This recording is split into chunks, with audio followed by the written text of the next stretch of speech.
کوردایەتی کە بەها قەومیەکانی نەماوە پێش هەموو شتێک لەبەر ئەوەیە کە فکری پێ نییە. کوردایەتی ئایدۆلۆژیەک نییە وەڵاممان بداتەوە بڵێ ئینسان و گەردون و ژیان چین. کوردایەتی دیدێکی فەلسەفی ڕەسەن نییە بتوانێت بڵێ خالق و مەخلوق چین. کوردایەتی ناتوانێت ببێ بە ئەڵتەرناتیڤی دینێک کە لە کۆمەڵگەی ئێمەیە بنەمای فکری و دیدی سیاسی و ڕەوشتی ڕەسەن و نەریتی پەسەنی لەناو کۆمەڵگەکەیان دروست کرد. کوردایەتی لە مەدای 100 ساڵی ڕابردوویە نەیتوانی ئێستاشی لەگەڵ بێ بەزەقی بتوانێ وەکو ئەوروپا ئیعلانی بێدینی خۆی بکە. ئێستاش لە خەڵوس فرۆشەکانی بالیسان و شار باژێر و دەشتی سلێڤانیە ترسێ. کەوا بوو ئێمە کە ئێستا تەماشاکەین ئەو هەستە نەتەوایەتی کە لە ئەوروپا لەگەڵ زەمەنا دروست بوو لە نێوانی کۆمەڵە خەڵکێکا کە هەمویان بە یەک زمان قسە ئەکەن، کە هەمویان پێکەوە ئەژین و هاوخەمی یەکن، کە لەسەر یەک زەوی هاوبەش هەمویان ئەژین، ڕەنجەدەن هەمویان پێکەوە هاوکاری و هاریکاری یەکتریەکەن و پەیوەندیەکی نەفسی و سۆزیان بە یەکترەوە هەیە بۆ ئەوەی جەماعەتێک پێک بێنن کە بریتە لە جەماعەتێکی نەتەوایەتی. ئەم جەماعەتە نەتەوایەتیە بوو توانی لەگەڵ گۆڕانکاریە سەرەتاییەکانی کۆمەڵایەتی لە ئەوروپا توانی وردەوردە لە قەبیلەوە بێبەرە و کۆمەڵایەتیەکی زۆرتر لە خانەوادەوە بتوانێ بێبەرە و بزوتنەوەیەکی نەتەوایەتی دوایش بتوانێت بزوتنەوە نەتەوایەتیەکە ببا بەرە و ئومەت و دەوڵەت کە لە سەردەمی ئێستایە هەمومانەی بین. ئەو سەردەمەی میکاڤیلی ئەژیا لە ئیتالیا 500 ساڵ لەمەو پێش یا کەمتر 12 ویلایەت هەبوون، 12 شوێن هەبوون کە پێیانوترا ستاتس، دەوڵەت بوون بەڵام دەوڵەتی شار دوایی هەمویان بوونەوە بەیەک. لەگەڵ ئەم بزوتنەوە قەومیەیە کە لە ئەوروپا دروست بوو لە قازانجیان بوو هەمویان وردەوردە هەستیان بە ئینتیمایەکی تر کرد بۆ بنەمای شارستانێتی خۆیان، بۆ کولتوری خۆیان، بۆ زمانێکی هاوبەشی خۆیان. ئەنجا هەوڵیاندا سنوورەکان دیاریکەن بە پێی خەڵکی ئەو زمانانە، بە پێی ئەو قەومانەی کە لەوە دروست بوون. ئاوا سنووری ئەڵمانیا دروست بوو، ئاوا سنووری فەڕەنسا دروست بوو، بەڵام لە وڵاتانی ئێمە سنوورێک لە نێوانی بەحرین و قەتەرا کە دروست بوو چێ دروستی کرد؟ برایانی عەزیزی من 35 وڵاتی ئەفریقایی کە ئێستا سنوور لە نێوانیانە هەیە، یەک ئینسانی ئەفریقی بەشدار نەبووە لە ڕەسم کێشانی یەک سنوورێک لەو 35 وڵات. سنووری وڵاتانی ئێمە چێ دیاری کردووە؟ یەکەمین سنوورێک کە بۆ تورکیاش دروست کرا لە سەردەمی عوسمانی و دوای عوسمانی بە تەسیری ئینگلیز و ڕووس بوو. ساڵی 1906 1911 تازە کرایەوە، دوای لە دروستبوونی دەوڵەتی تورکە لە 1928 تا زیاتر دروست کرایەوە. کەوا بوو هەر لە سەرەتاوە بزوتنەوەی نەتەوایەتی لە ناو ئومەتی ئیسلامە بزوتنەوەیەکی نامۆ بوو، بزوتنەوەیەکی هێنراو بوو، پوازی داقلیشینی ئومەتەکە بوو. هیچ پەیوەندیەکی بەسەر دید و تێڕوانین و پێداویستی ضرورەتی بزاو و گۆڕانکاری کۆمەڵگەی ئێمەوە نەبوو.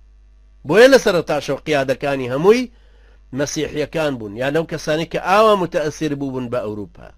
بۆیە ویستیان کورد بژێڕنەوە بۆ میدیا و کەی خوسرەوێک کە هیچی لێ نازانین، یا بۆ کاوەی ئاسنگەر کە هیچی لێ نازانین، لە جیاتیەوەی بگەڕێن و بۆ بەدرخان و شێخ عوبەیدوڵڵای نێهری و ئیبراهیمی میلی و عەبدوسەلامی بارزانی و ئەم پیاوە شەریفانەی ئومەتی خۆمان.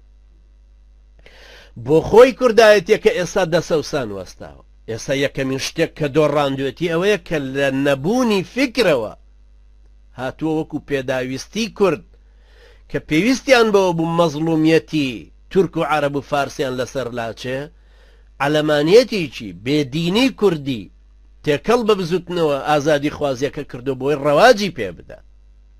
ئەجینان لە ئەسڵە فکری عەلەمانیەتی کوردی بێ یا عەرەبی توانای ئەوەی نییە مدەتی 1 مانگ مقاومە بکە بەرامبەر بە ئیسلام بوەست. کەوا بوو ئێستا کە تەماشاکەین ئەوەی لە ئەوروپا دروست بوو ئینتیمایەک بوو، شتێکی زۆر سادە بوو، زۆر بەسیط بوو لەوەی کە خەڵک هەستی پێ بکە ئینتیمایان بۆ بزوتنەوەیەکی کۆمەڵایەتی دیاردەیەکی نەتەوایەتی دروستبوونی زمان و مێژوو خاچی هاوبەش لەگەڵ کارەسات و معانات و ڕەنجدانی هاوبەشیان بۆ دروستکردنی دەوڵەتێک کە لەسەر ئەساسی هاوڵاتێتی هەمویان وەکو یەکتیا بەشدارە بن. هاوڵاتێتیەکەشیان دوایی لە قاڵبدا جار بۆ جار یاسا ئەیپاراستن تاکو گەیشتنە ئەو دیموکراسیەتەی کە ئێستا بەهۆی دیموکراسیەتەکەیانەوە توانیان ئەو وڵاتانە بەو شێوێ دروستکەن لەگەڵ مەنزومە شارستانێتی خۆیانە کە سپی پێست و ڕۆژ ئاوایە.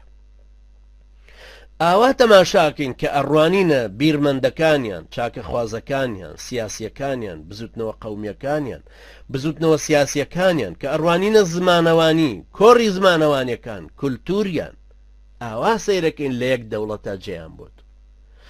زمانی سویدی و نەرویجی و دانیمارکی ئەسڵەن ئەشێ بەقەدەر زمانی بادینی بەقەدەر زارگوتنی بادینی و سۆرانی و هەورامی لە یەکتر دوور نین، بەڵام قبوڵیان بوو ببن بە دەوڵەت لەبەرچی لەبەرەوەی خەڵکەکە هەستی پێ ئەکرد ئینتیمای بۆ خۆی جیاوازە. ئینتیمای کولتوری نەرویجی فەرقی هەبوو لەگەڵ سویدی، فەرقێکی جەوهەریش نییە، بەڵام شمەناعەتێکیان نییە لەوەی کە دەوڵەتێکیان بۆ دروست ببێ. بۆیە نەرویجیەکان کە دەوڵەتیان بۆ دروست بوو لە سویدیەکان جیابوونەوە لە کۆبوونەوەی پەرلەمانی خۆیانە بڕیاریان لەسەردا کە وڵاتێکی ئازاد دروستەکەین و سویدیەکانیش ڕێگایاندا دروست. سوید و نەرویج و دانیمارک هەمویان پێکەوە بوون ئەو کاتە یەک وڵاتی ئەسکەندناڤی بوون کەوا بوو بۆ ڕێگان نەدرا لە وڵاتانی ئێمە وابێت. لەبەرەوەی لە وڵاتانی ئێمە لەدایکبوونی دەوڵەتی قەومی لوغمێک بوو هێنرا بە وڵاتانی ئێمە تاکو بەو شێوێ بتەقێنرێت.